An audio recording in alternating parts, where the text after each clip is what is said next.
Hello ভাই ব্রাদারগণ, সালাম loan. এখনো বাংলাদেশের সবচেয়ে সুন্দর বাইক মনে হয় ইয়ামাহা MT-15 V2। ভাইজানেরা, এটা আমার নিজস্ব পছন্দ হতে পারে, তবে গাড়িখানের হেটার্স খুবই কম। সবাই ভালোই বলে সব দিক থেকে। তো আজকে নিয়ে আসছি ইয়ামাহা MT-15 V2 এর শুদ্ধ ও তিক্ত দিক নিয়ে। চলেন শুরু করি।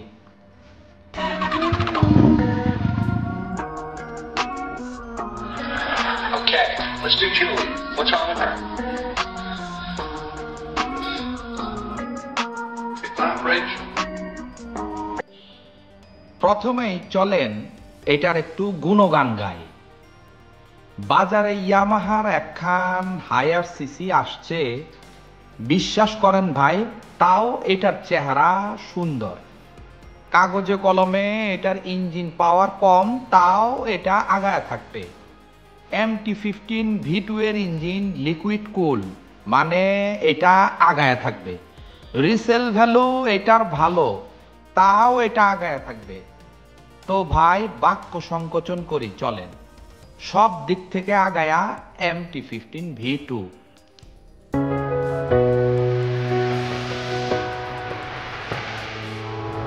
থাক, এবার আসি মূল রিভিউতে।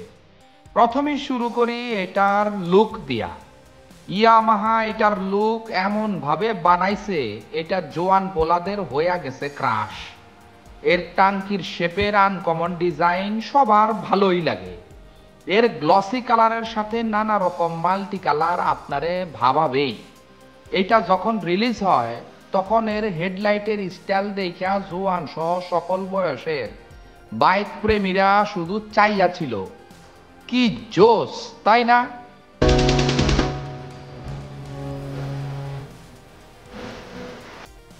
বাইকটাতে ব্যাকলাইট আর হেডলাইট শুধুমাত্র এলইডি, এছাড়া সবই হ্যালোজেন লাইট ব্যবহার হয়েছে। ডিজিটাল মিটার কনসোলটি ভালাই লাগে। গাড়ির লুক অনুযায়ী সুন্দর ও আধুনিক, যাবতীয় সব তথ্যই পাওয়া যাবেন যা যা আপনার দরকার।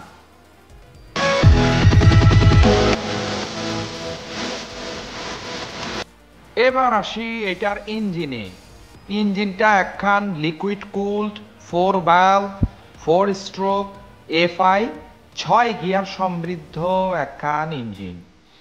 154.9 সিসির এই ইঞ্জিন থেকে 18.1 হর্স পাওয়ার উৎপন্ন করে 10,000 RPM এ ও 14.1 Nm টর্ক উৎপন্ন করে 7,500 RPM এ।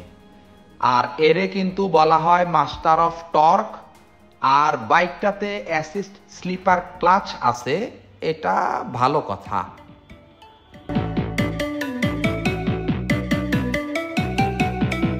দশ লিটার ফুয়েলের ক্যাপাসিটিতে 1 লিটার জ্বালানি তেলে বাইকটা 40 কিলোমিটার মাইলেজ দিতে সক্ষম।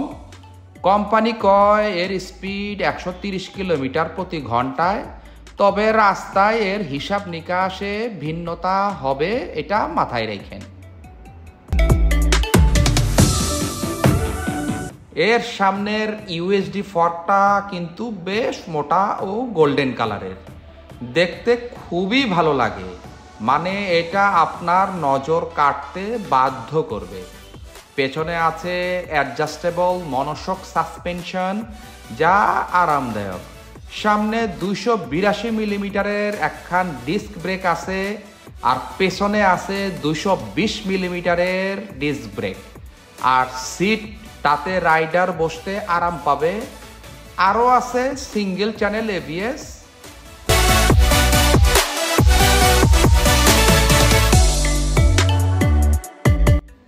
এর সিট হাইট 810 মিলিমিটার আর গ্রাউন্ড ক্লিয়ারেন্স 170 মিলিমিটার, যা উঁচু নিচু রাস্তায় পার হতে অসুবিধা হবে না।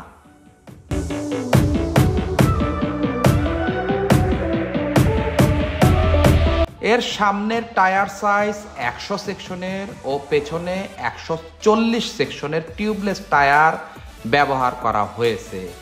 আর বাইকখানের ওজন হলো 139 কেজি।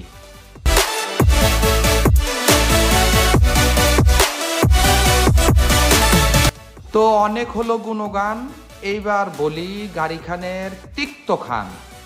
প্রথমেই এর ইন্ডিকেটর লাইটগুলো হ্যালোজেন লাইট। এটা কোনো হইল? 2025 সালেও এসে এই লাইট মানা যায় না।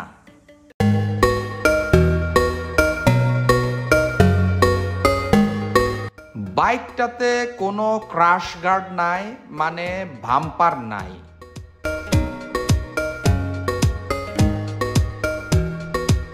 বাইকটাতে পিলিয়ন সিটটা বেশ ছোট, বেশি একটা আরামদায়ক হবে না পিলিয়নের জন্য।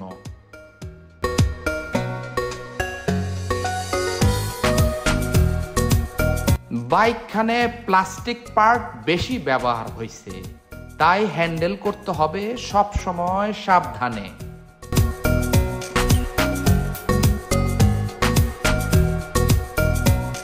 বাইকখানে হেডলাইট বাইজর নাই, দেখতে কেমন জানি খালি খালি লাগে। এতে মিটারটা সব সময় থাকে খোলা, ময়লা বেশি পড়লে মিটারে দাগ পড়তে পারে।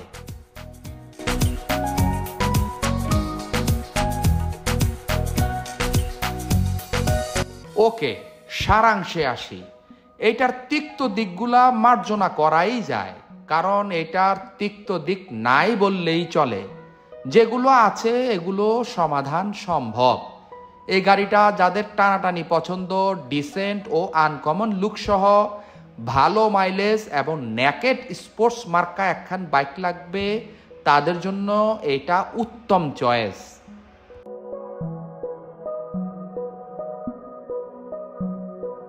ভিডিও খান ভালো লাগলে কইরেন সাবস্ক্রাইব, আর খারাপ লাগলে কমেন্টে কইরেন ডিসক্রাইব।